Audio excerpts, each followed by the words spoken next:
বন্ধুরই বাড়ি থেকে বোলপুরে গেলেন, তক্ষুনি কেন জানাতে হবে? না জানালেই বা কেন ধরে নেওয়া হবে? এখানে কোনো রহস্য ছিল? একটু পরকীয়ার গন্ধ ছিল? অমান্য আদালতের সামনে আমার লার্নেড ফ্রেন্ড একজন মহিলা হয়ে একটা ছবি পেশ করেছে, যেখানে জয়া সিনহা ডিসিজ সূর্য রায়ের পাশে দাঁড়িয়ে রয়েছে।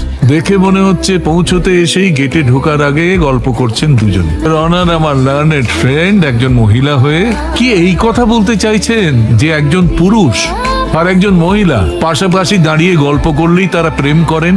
আমি জানি না কে এই ছবিটা তুলেছে, কিন্তু যিনিই তুলে থাকুন তার মানসিকতা নিয়ে আমি আদালতের সামনে প্রশ্ন রাখতে চাই। মহিলারাই যদি এই চোখে দেখেন, তাহলে বলাই বাহুল সমাজ কি চোখে দেখবে?